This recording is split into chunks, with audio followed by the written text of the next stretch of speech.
Hello everyone, welcome to another video about state of survival. In this video, we are going to talk about basic and beginner tips about state of survival. If you're watching this video, there should be a previous video that I extremely suggest you watch before this one. And of course, there are another videos after this one. I'm trying to put up some videos in various parts about basic tips and tricks in state of survival. So I extremely suggest you watch these videos in order. I made a playlist in my channel as state of survival playlist, and I really appreciate it if you subscribe to my channel, so you will be notified when I put up a new video, so you can follow up these tips and tricks about the state of survival. But as we go further in these series of videos, I will give more advanced tips and tricks, and eventually we're going to talk about tactics and special events. So thank you for following me. Let's get to these tips and tricks as this part of the video.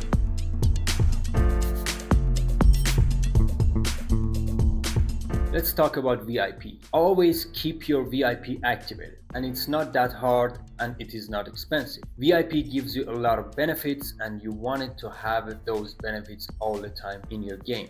As you can see here, you can activate your VIP for only 10,000 biocaps for 30 days, which is a very reasonable amount. And each level of VIP will give you different benefits, and when you level up, you will have the previous VIP benefits alongside the new one you get. And earlier stages in the game, you will need those construction speed stats that VIPs give you. You can earn VIP points during events and doing tasks. You can purchase it in Alliance store, and if you're spending, you can have them alongside any bundles you buy. You will probably get some VIP points. And also, two of the most important things that you can get from VIPs are those extra troop formations and extra march slots. So early on in the game, I extremely suggest you reach VIP 8 as soon as possible to get those troop formations and march slots, so you can have more marches and more troop formations to configure. So always keep your VIP activated. Let's talk about skills. Depends on the stage that you are in your state. You will have various skills. The top skills are coming from the beast lab that you can have when these events starts. One of them is instant gathering, which will give you the ability to gather an entire tile instantly, but you can use it only one time, and the cooldown is 15 hours and 30 minutes. The other one is Wall Destroyer, which you can put it on any enemy barricades, such as their settlements, or any building such as Capitol, towers and such. It will reduce your enemy's barricade duration. And at the bottom you can see these talents, which can be activated very early in the game. You can achieve them by leveling up your talents, which I talked about in my previous video, and they are very useful, such as Massive March and Rapid Development, which will reduce the time of any construction that you do by 20%. Next up is your settlement bonuses. In your HQ, you can find settlement bonuses, and these bonuses and buffs will boost your abilities in combat and development.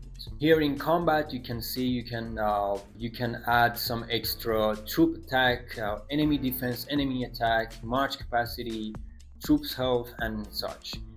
With a little amount of biocaps, you can activate these buffs for the various times and percentages. And also in development, you can add extra speed to your construction, research, training capacity, and one of the most useful is this gathering speed. As we all know, gathering materials in the map takes a lot of time, but with activating this gathering speed buff, with only 600 biocaps, you can increase your gathering speed by 100% for 24 hours.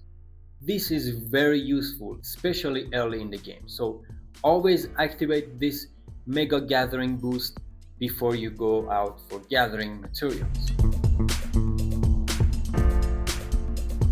Collection cards. In your shortcuts tab, you can find card collection, which you can see your collection of cards. These cards comes to you during the game, during events, achievements, and doing tasks and such. And also you can purchase them with pearls in any festive shops.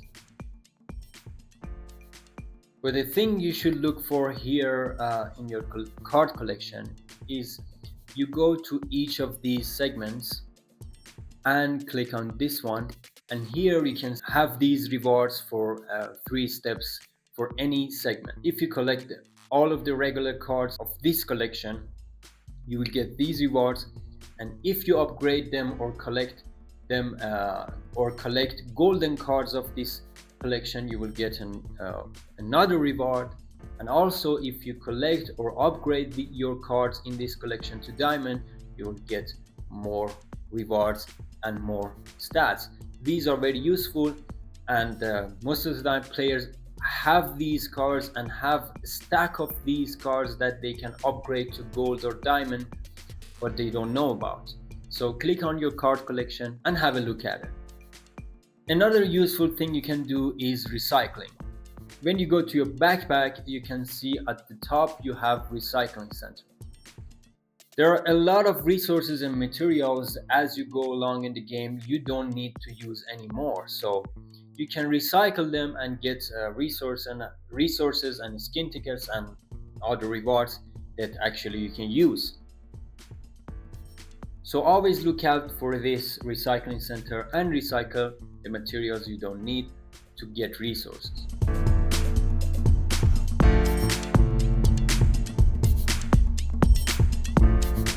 Blast shelter. This blast shelter can be used for various reasons.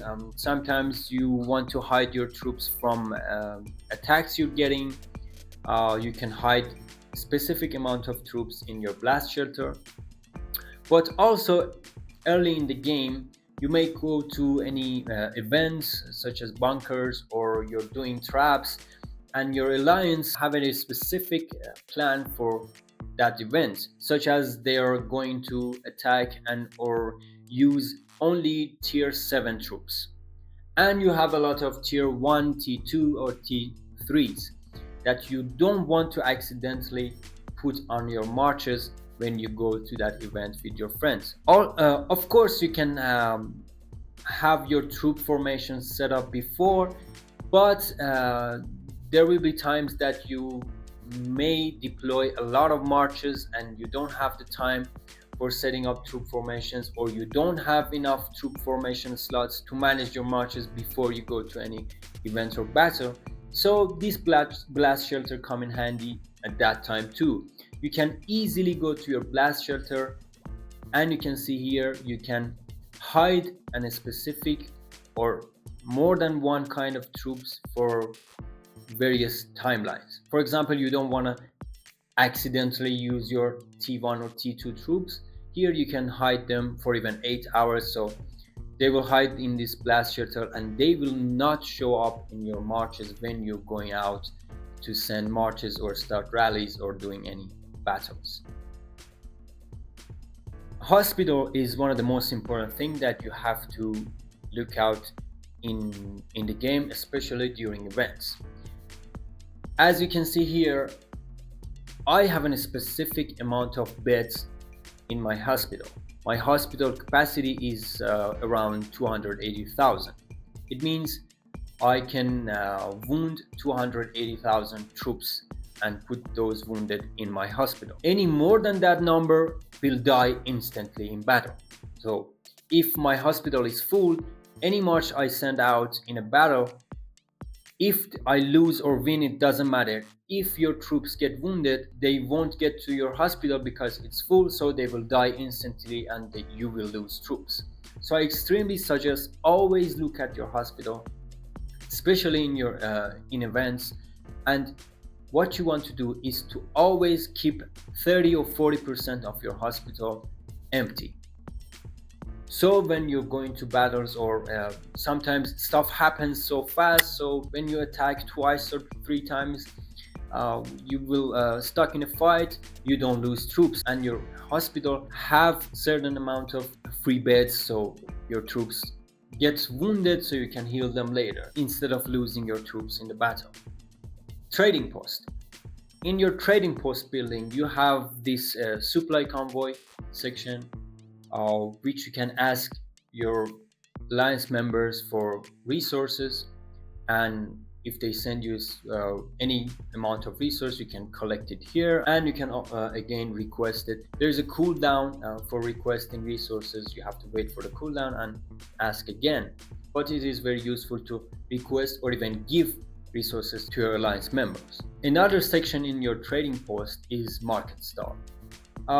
Maybe nobody look at it, but especially in the beginning of the game, it will be very handy. In market stall, sometimes you find great deals.